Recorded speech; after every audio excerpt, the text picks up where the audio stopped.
There is a soup that people eat cold with a drink poured straight into it. Yeah, not next to it, into it. Welcome back to High Story Cooking Classes, where we cook and tell stories. Today, we're diving into Okroshka, a Slavic cold soup that sounds confusing, looks suspicious, but might just be the ultimate summer survival dish. Okroshka dates back to at least the 18th century in the Russian Empire. But its roots go even deeper, to peasants and laborers who needed something cheap, refreshing, and fast. The name comes from the word krashit, meaning to crumble or chop it into small pieces, which is basically the entire recipe. Originally, Okroshka wasn't made with fancy ingredients. It was scraps, leftover meat, vegetables, mixed with kvass, which is a fermented bread drink with very low alcohol. Imagine medieval workers saying, "Let's take everything we have, chop it, and pour bread soda on top." And somehow it worked. Today, Okroshka is served across Russia, Ukraine, Belarus, and parts of Central Asia. But here's a real question. Do you eat Okroshka with kvass or kefir? Let me know in the comments, because this debate gets serious. Alright, enough history. Let's see how this cold soup comes together in the kitchen. Today, we're using beef, potatoes, radish, cucumber, egg, green onions and parsley, mustard, salt and pepper, sour cream, and kvass.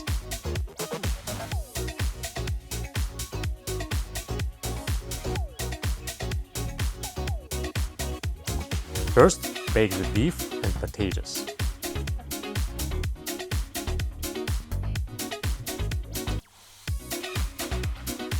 Hard boil the eggs.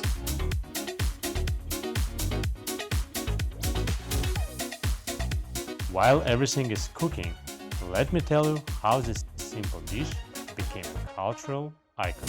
Okroshka is the definition of geography shapes food. In hot Eastern European summers, heavy soups, like borscht for example, not ideal. People needed something cooling, hydrating, and filling. And boom! Okroshka was born. But here's what makes it special. It's not just food, it's a system. You've got protein, vegetables, herbs, and fermented drink. With low alcohol, it's basically a salad, a soup, and a drink, all in one bowl. Efficiency level, Slavic babushka approved. Over time, it spread everywhere. Villages, cities, Soviet cafeterias, family kitchens, and each region started doing it differently. Some added sausages instead of meat, sparkling water instead of kvass, even mineral water. Yes, people went that far. At this point, Okroshka is less of a recipe and more of a philosophy. Alright, philosophy aside, let's chop. Cut everything small. Beef,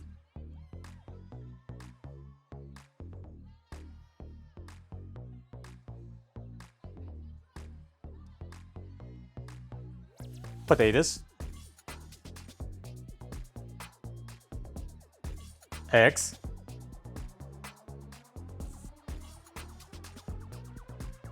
cucumbers,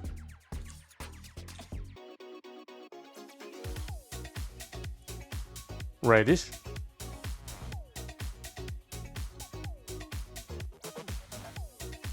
and herbs. Remember, Okroshka, everything chopped small. Now combine everything.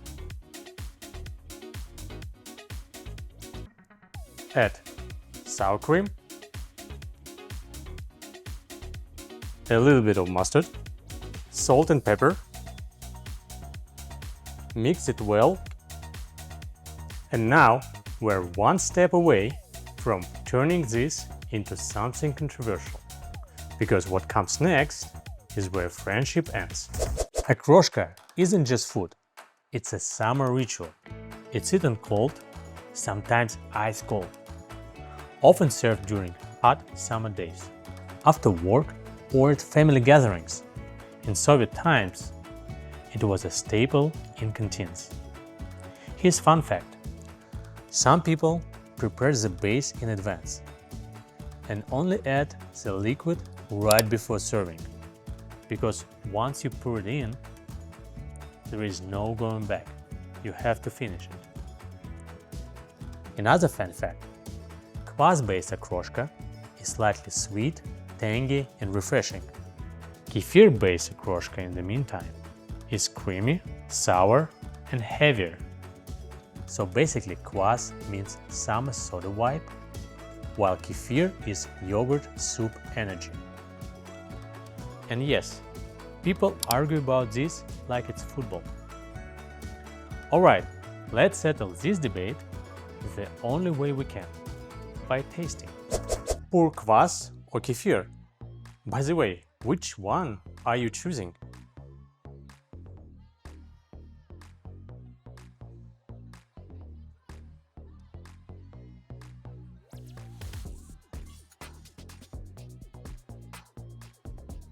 Let's try it out.